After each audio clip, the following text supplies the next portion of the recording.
tapi saya yakin kurang pede. Kita bisa melihat sana sini masih ada yang perlu disempurnakan, terutama lini depan. Itu terus kemudian lini belakang juga perlu ditambah, saya pikir, untuk skuad kedalamannya. Itu kita berbicara terkait man.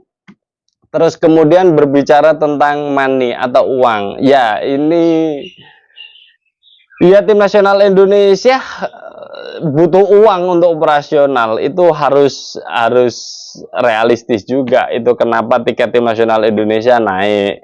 Terus kemudian itu kenapa PSSI gencar sekali mencari sponsor yang bisa dikulik-kulik dari jersey, dari sepatu, dari air minum, dari apalah yang bisa dari televisi, ya, hak siar dan sebagainya, untuk bisa memproduksi uang agar operasional tim nasional Indonesia yang saya yakin semakin hari kesini akan semakin besar, bisa tercover. Karena kalau tidak mempunyai uang, ya omong kosong, ya mau berputar pakai apa, kan gitu.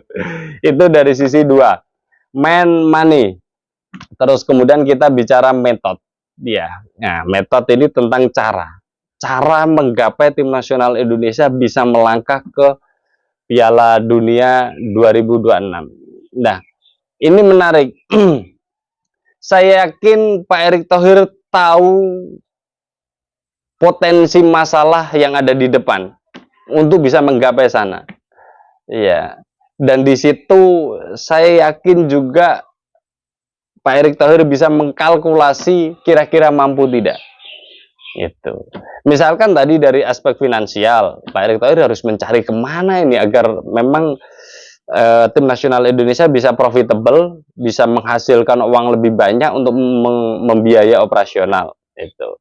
Terus kemudian yang kedua yang tidak kalah pentingnya sebenarnya, ya, bagaimana caranya tetap menjaga mimpi tampil di Piala Dunia 2026 itu ada. Mimpi yang tidak omong kosong, ya. Kita bicara mimpi tampil di Piala Asia tahun 2000, tahun 96, tahun 2004, tahun 2007, itu sama. Iya, sama-sama mimpi tampil di sana.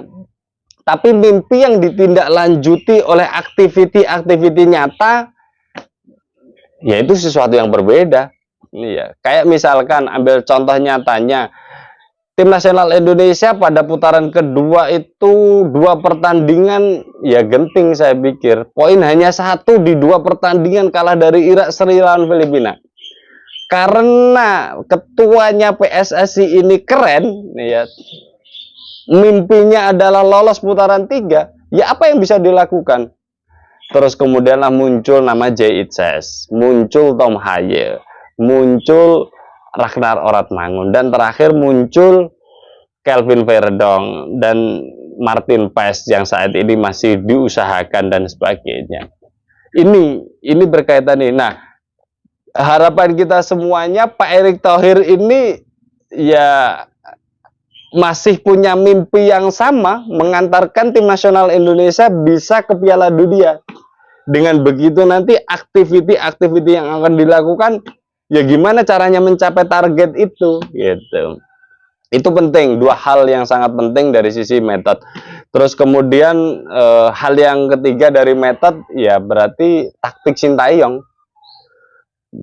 Asumsinya materi pemain sudah keren deh, pemain keturunan berduyun-duyun datang ke tim nasional Indonesia. Tapi kalau Sintayong miskin taktik, miskin strategi, ya miskin pengembangan permainan, mau apa coba? Nah, ini pertemuan antara materi pemain dengan cara atau pelatih yang tepat dengan berbagai macam caranya, ini penting, gitu. Dan ya kita sudah dibuktikan oleh Sintayong bagaimana tim nasional Indonesia lolos Piala Asia, lolos 16 besar, lolos semifinal U23, lolos ke putaran 3. Ini saya pikir ya sekali Sintayong menjadi menurut saya salah satu pelatih terbaik di Asia, sudah terbukti dan ini layak dipertahankan. Jadi berbicara metode itu. Terus kemudian berbicara market, ya ini harapan. Ya, sepak bola tidak berbicara hanya 11 pemain yang di lapangan, tapi ada pemain ke-12. Bagaimana kita semuanya, supporter, ya masyarakat yang cinta bola di Indonesia terus mendukung. Gaungnya harus ada itu. Dan itu yang sudah dilakukan oleh masyarakat Indonesia sebenarnya.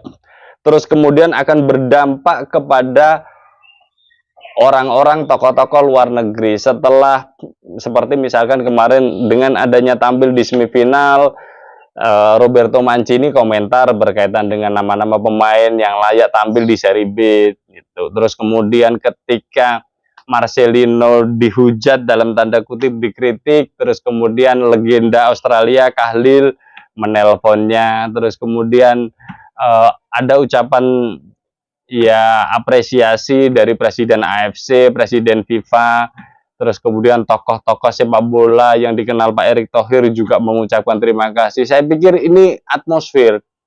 Dan kita sebagai pendukung tim nasional Indonesia harus meninggikan terus atmosfer ini agar menjaga, bahasanya gini lah, memaksa Pak Erick Thohir agar tidak mengendorkan mimpi yang tadi itu. Target itu jangan diturunkan.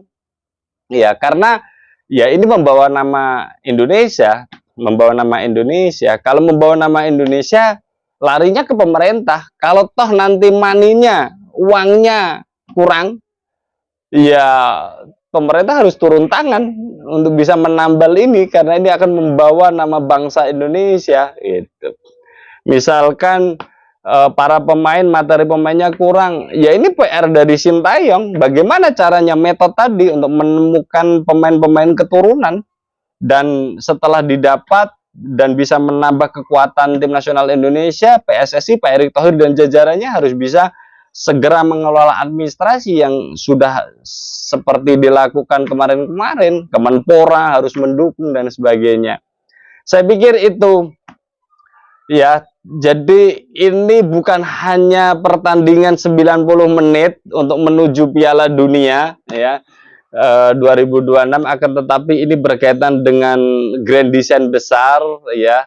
Ada kekuatan manajemen yang harus dikelola dari sisi manusia, dari sisi uang, dari sisi material, dari sisi market ya, dari sisi metode atau cara. Itu saya pikir itu, kalau itu nanti terutama Pak Erick Thohir bisa mengelola itu, saya yakin Sintayong juga akan lebih semangat lagi, lebih optimis lagi untuk bisa mewujudkan mimpi bangsa Indonesia agar tim nasional Indonesia tampil di Piala Dunia 2026. Bersama saya Setia Uban, thanks for watching.